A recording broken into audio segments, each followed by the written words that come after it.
नमस्कार दोस्तों, कैसे हो आप सब। उम्मीद करता हूँ आप सब अच्छे होंगे। आपका स्वास्थ्य और आपका पढ़ाई दोनों ही बेहतर होंगे।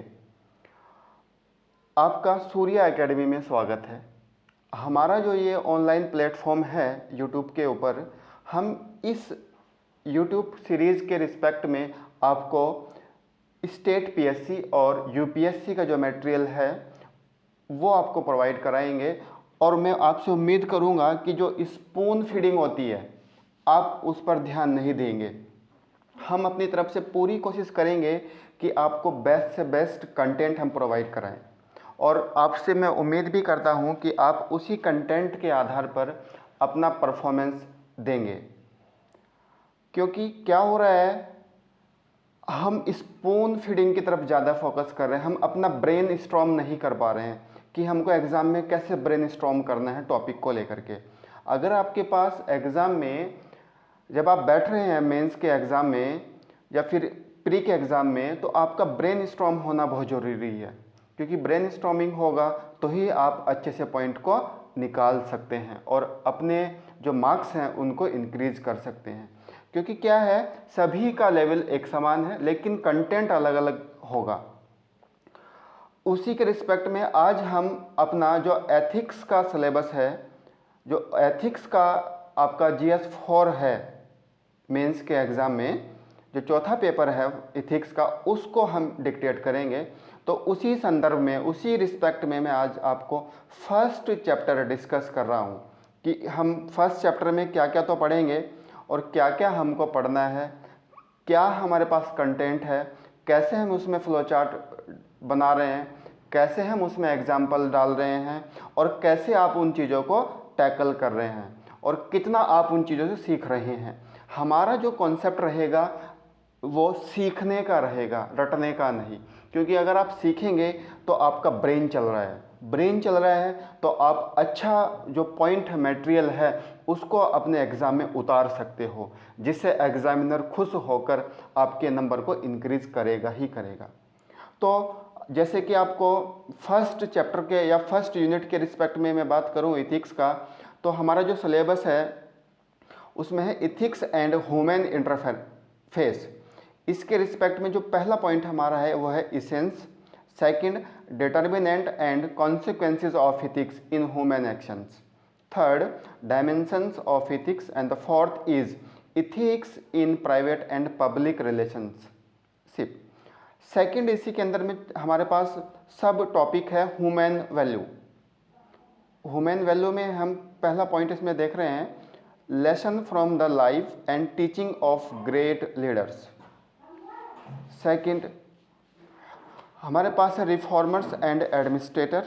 Third, role of family, society and educational institution in inculcating values. देखो, ये जो हमारा टॉपिक है family, society and educational value, इसकी कहीं ना कहीं आज के रिस्पेक्ट में देखते हुए बहुत ज़रूरत फील हो रही है। तो इसी को हम मद्देनज़र रखते हुए आपको एथिक्स का जो टॉपिक है वो प्रोवाइड कराएंगे। कैसे आपको फैमिली में रहना है, कैसे आपको सोसाइटी में टैकल करना है, कैसे आपको एजुकेशनल इंस्टीट्यूशन में टैकल करना है। क्योंकि कल के दिन आप एक जिलो के चलाओगे, एक सरकार को चलाओगे, तो आपके अंदर वो वैल्यू होनी चाहिए कि कैसे धरातल पर बैठे हुए आदमी को हम उन देश की मुख्य धारा में जोड़ें ताकि उसका भी विकास हो सके। तो उसके लिए हमारे अंदर एथिक्स का जो टॉपिक है बहुत ही ज़्यादा हेल्पफुल होने वाला है। तो चलो अभी स्टार्ट करते हैं अपना टॉपिक एथिक्स का। ये जैसे कि आपको पता है, इथिक्स है क्या। इथिक्स एक ग्रीक वर्ड है जिसका मीन्स होता है ethos. Ethos means character, habit.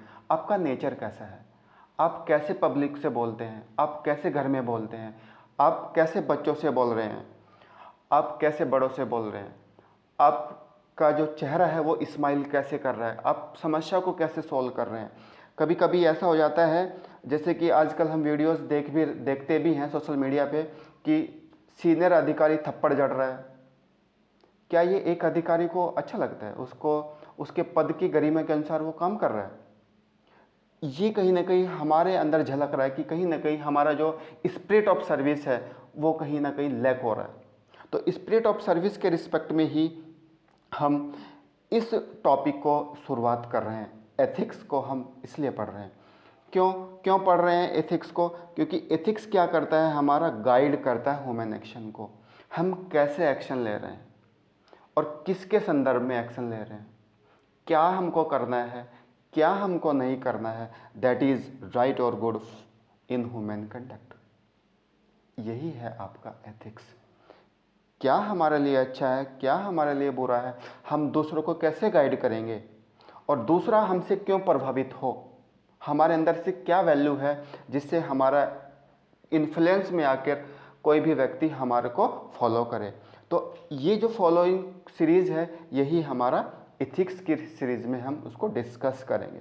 अब बात आती है दूसरा पॉइंट कि इथिक्स को हम सीखें कहाँ से हम वैल्यू लेके आए इथिक्स का। इथिक्स हम कहीं से भी सीख सकते हैं। आपका फैमिली हो गया, आपका एजुकेशन सिस्टम हो गया, आपका समाज हो गया सोशल, आपका जो ब्रेन है, आपका जो खुद का नॉलेज है वो हो सकता है, आपका जो रिलीजियस वैल्यू है जैसे हिंदू, मुस्लिम, सिख, ईसाई, जो हमारा सेकुलरिज्म का कॉन्सेप्ट है उससे आप सीख सकते हो कि हिंदू धर्म क्या बोलता है, सिखिज्म क्या बोलता है, मुस्लिम धर्म क्या बोलता है। ये सब हमको वैल्यू प्रोवाइड करा रहे हैं ताकि हम उन वैल्यू को अपने अंदर एनहेंस करें और एक अच्छा नागरिक निकल के बाहर आए। फिर ये है क्या, ethics are externally, that means जो भी आप अपने चारों ओर सीख रहे हैं, जो भी आप अपने अंदर माहौल देख रहे हैं, बाहर माहौल देख रहे हैं, अपने घर में देख रहे हैं, बच्चों का माहौल देख रहे हैं, बड़े का माहौल देख रहे हैं, आप उनसे कुछ ना कुछ सीख रहे हो और जो सीख रहे हैं, लर्निंग हो रही है, यही आपका इथिक्स है। ये जो पूरा टॉपिक है ये प्रैक्टिकली है। इथिक्स जो है ये पूरा प्रैक्टिकली है। जितना आप इसको प्रैक्टिकली सीखने की कोशिश करेंगे इतना आपको वो अच्छा मार्क्स दे के जाएगा। अब इथिक्स स्टे यूनिवर्सल, ठीक है, ये यूनिवर्सली वैल्यू है।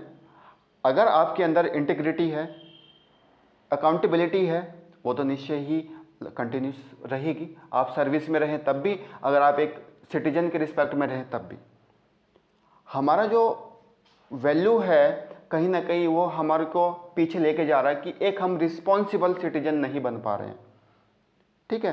तो उसी के रिस्पेक्ट में हम बात कर रहे हैं इथिक्स का। अब इथिक्स जरूरी क्यों है, इसेंस क्या है, क्यों हम इथिक्स पढ़ें, बीइंग ए सिविल सर्वेंट और बीइंग ए ह्यूमन सिटीजन या रिस्पॉन्सिबल सिटीजन ऑफ इंडिया। पहला है रिस्पेक्ट वुमेन। अभी हमने हाल फिलहाल में मणिपुर का इशू देखा, हमारे देश को बहुत ही ज़्यादा शर्मनाक करने वाली वारदात हुई है।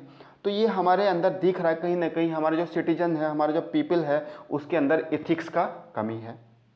तो पहला पॉइंट तो यही है कि इथिक्स जो है हमारे अंदर वुमेन को कैसे रिस्पेक्ट करना है, इस वैल्यू को एनहेंस करेगा। दूसरा, हमारा जो सेल्फ रियलाइजेशन है किसी भी पॉइंट को लेकर के, हम कैसे सोच रहे हैं, हम बायस तो नहीं हो रहे हैं, हम एक तरफ तो नहीं जा रहे हैं, एक अप्रोच लेके चलना है, ये अंदर हमारे लेके आएगा एथिक्स।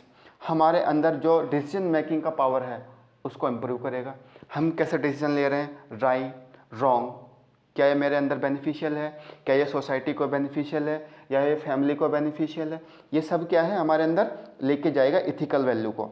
और जो भी हमारे अंदर डिलेमाज चल रहे हैं, द्वंद्व चल रहे हैं कि यार मैं ये करूं या ना करूं, वो करूं या ना करूं, ऐसा कर लूँगा वैसा कर लूँगा, तो ये सब चीज़ें भी आपका रिजॉल्व करेगा कौन, ethics.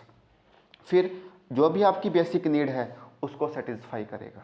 Basic need that is कि क्या एजुकेशन मेरा प्रॉपर हो रहा है, क्या मेरे पास प्रॉपर हेल्थ हो रही है, ये आपके अंदर नॉर्म्स लेके आएगा, वैल्यू लेके आएगा एथिक्स। दूसरा है प्रोवाइड हैप्पीनेस इन लाइफ, आपके जीवन में खुशहाली लेके आएगा। क्यों खुशहाली लेके आए, क्योंकि आप एक एथिकल आदमी हो, आप अपने वैल्यू पर टिके हुए हो, कुछ भी हालात हो आप डिगमगा नहीं रहे हो। Next, provide moral map. Moral map आपकी मॉरलिटी चेक करेगा, आपकी नैतिकता कितनी है, आप कहीं गड़बड़ा तो नहीं गए, आप कहीं मिसकंडक्ट तो नहीं कर रहे दूसरों के साथ।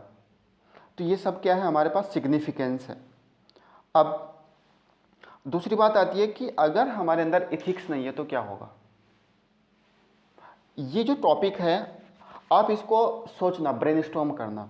मैंने जो पॉइंट लिखे हैं वो एक हो सकता है आपको समझने में हेल्प करे, लेकिन आपके भी अलग पॉइंट हो सकते हैं। सेम ये भी पॉइंट, जैसे डोमेस्टिक वायलेंस होगा, महिलाएं डोमेस्टिक वायलेंस का सबसे ज़्यादा शिकार हो रही हैं। दूसरा, कास्टिज्म बढ़ेगा, जातिवाद बढ़ेगा, ये ऊंच नीच अपर लोअर वाला कॉन्सेप्ट है, ये बढ़ेगा, क्योंकि हम इथिकल नहीं सोच रहे ना कि एक सिटीजन क्या सोचता है और एक रिस्पॉन्सिबल सिटीजन क्या सोचता है, ये डिफरेंस है यहाँ पर।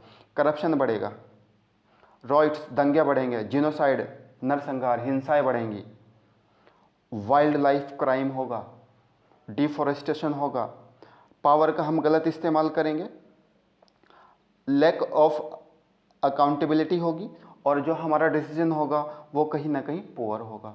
हम उस डिसीजन को लेने में सक्षम नहीं होंगे जिसको हमको ज़रूरत है। अब why absence of ethics, ethics गायब क्यों हो रहा है लोगों के बीच से या बच्चों के बीच से? क्यों लोग आजकल एक दूसरे के प्रति उस भावना से देख रहे हैं? कहीं ना कहीं इसके अंदर मेटेरियलिज्म, जो भौतिकवाद है, वो बहुत बड़ा रोल अदा कर रहा है कि उसके पास इतना पैसा है, मेरे पास नहीं है, इसलिए हम चोरी की तरफ बढ़ रहे हैं। वो ऐसा बोल रहा है, वो ऐसा बोल रहा है, वो मुझे क्यों बोल गया?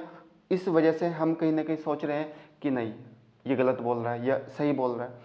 इसका मतलब क्या हो गया? हमारे अंदर लैक ऑफ इथिक्स है, या तो हमको प्रॉपर एक नॉलेज नहीं मिल पा रही इथिक्स है क्या, कैसे हम उसको अपने अंदर लेके आए, या फिर हमारे पास उतना सोर्स नहीं है जितना कि हम एक सिटीजन के रिस्पेक्ट में या एक रिस्पॉन्सिबल सिटीजन के रिस्पेक्ट में देखें।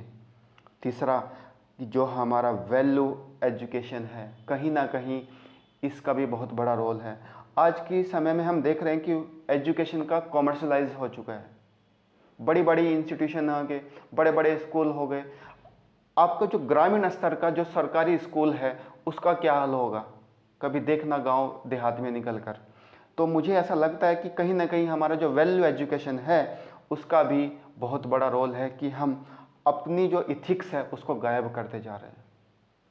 पहले हम देखते थे कि घर में एक अच्छा माहौल रहता था, अब जब से फ़ोन है, फ़ोन में सब बिजी हैं, बच्चा क्या कर रहा है वो फ़ोन में, माता क्या कर रही है वो फ़ोन में।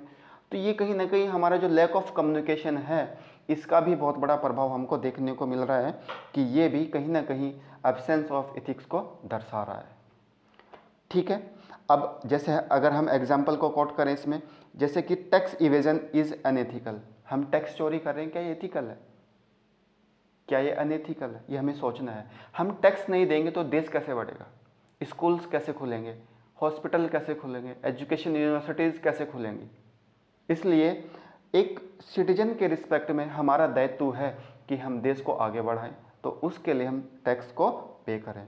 दूसरा एग्जाम्पल आप इसमें डाल सकते हैं, drinking alcohol is ethical in west. अगर हम यूरोप या वेस्टर्न कल्चर की बात करें, वहाँ पर ड्रिंक करना एक फैशन है, लेकिन अगर हम भारत के कंटेक्स्ट में बात करें, ये अनएथिकल माना जाता है, इसको एक बुरा कॉन्सेप्ट माना जाता है। जो ड्रंकर आदमी होता है या पीपल होता है उसको भारतीय समाज में उतनी अच्छी नज़रिए से नहीं देखा जाता। क्यों? क्योंकि वो आज ड्रंक कर रहा है तो कल के दिन उसके बीवी बच्चों पे उसका इफेक्ट जाएगा, उसकी फैमिली पे इफेक्ट जाएगा। इसलिए भारत के संदर्भ में एक जो ड्रंक वाला कॉन्सेप्ट है ये अनएथिकल माना गया है। अब दूसरी बात आप कोट कर सकते हैं इस तरह से, इथिकल जो भी आपके चारों ओर घटनाएं घट रही हैं आप उसको इथिक्स से रिलेट करिए और उसको अपने आंसर में इनकलकेट करिए। अब बात आती है कि व्हाट इज इथिक्स, इथिक्स क्या है, अबाउट इथिक्स, ये हमारा मॉरल चॉइस है, ये हमारी मॉरल वैल्यू है, हमारे रूल रेगुलेशन है, हमारे फिजिकल और जो आइडियल लाइफ है, फिलॉसफी ऑफ लाइफ है, या तो हम किसी भी धर्म की फिलॉसफी होगी उसको अडॉप्ट कर सकते हैं। राइट कंडक्ट क्या है, क्या उसका प्रिंसिपल है, क्या मुझे अच्छा करना है, क्या मुझे बुरा करना है, क्या मेरे लिए बुरा है, क्या मेरे लिए अच्छा है, ये सब क्या है आपका इथिक्स है। ठीक है, अब बात आती है कि इथिक्स इज नॉट अबाउट, क्या नहीं है, फॉलोइंग रूल्स। रूल्स इथिक्स नहीं है। क्यों? इथिकल जो आपका इथिक्स है वो यूनिवर्सल है, हम एक्सटर्नली देख रहे हैं, और रूल्स आपका क्या है, चेंजेबल है। मुझे किसी और रूल में ढलना है, आपको किसी और रूल में ढलना है, वो रूल लॉ के रिस्पेक्ट में चल रहा है। उसी के रिस्पेक्ट में हम लॉ को अगर हम देखें भारत के संसद में हम उसको अमेंड भी करते हैं। ठीक है, रिलीजन मेरी हिंदू धर्म के रिस्पेक्ट में अलग वैल्यू है, मेरी मुस्लिम धर्म के रिस्पेक्ट में अलग वैल्यू है, क्रिश्चियनिटी में मेरी अलग वैल्यू है, लेकिन जो हमारे देश का कॉन्सेप्ट है सेकुलरिज्म, ये अलग वैल्यू लेके आ रहा है।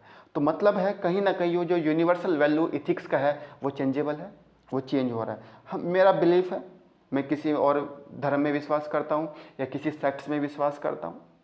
ठीक है, आप हो सकता है किसी सेक्ट्स में विश्वास करें या न भी करें। ठीक है, ये पूरा आपके ऊपर निर्भर है। नेक्स्ट, लाइक और डिसलाइक, क्या आपके लिए अच्छा है, क्या आपके लिए बुरा है, ये आपको बेटर पता है। मुझे भी पता है कि क्या तो मेरे लिए अच्छा होगा, क्या मेरे लिए बुरा होगा। इसी के रिस्पेक्ट में आपको भी पता है कि क्या मेरे लिए अच्छा और क्या मेरे लिए बुरा है। तो ये जो पूरा कंटेंट था हमारा इथिक्स का, ये हमने शुरुआत में देखा है अभी कि क्या तो हमारे लिए अच्छा है और क्या हमारे लिए बुरा है, कैसे हम इस टॉपिक को आगे लेके जाने वाले हैं। और मैं आपसे उम्मीद करूंगा कि कमेंट सेक्शन में अपने सजेशन ज़रूर देना, क्योंकि आपका जो फीडबैक आएगा वो हमारे लिए बहुत बड़ा पॉजिटिव स्टेप होगा। हम उसी फीडबैक के आधार पर आपको वैल्यू और नया नया कंटेंट, नया एग्जाम्पल, नया फ्लो चार्ट, नया डायग्राम देने की कोशिश करेंगे। और आपसे उम्मीद करेंगे प्लीज़ पेन और पेपर लेकर ज़रूर इस लेक्चर को देखना। हम आपको स्पून फीडिंग नहीं देंगे कि भाई पीडीएफ दे दी और आप वहाँ से कट कॉपी पेस्ट कर लो। आपको अपना ब्रेन चलाना है। मेरे पॉइंट अलग हो सकते हैं, आपके पॉइंट अलग हो सकते हैं। मैं अलग कंटेक्स्ट में सोच रहा हूँ, आप अलग कंटेक्स्ट में सोच रहे हैं। तो इसी उम्मीद से मैं आपसे वादा कर रहा हूँ कि आप जुड़े और अच्छे से अच्छा कंटेंट यहाँ सर लेकर जाएं। धन्यवाद। मिलते हैं नेक्स्ट वीडियो में। धन्यवाद।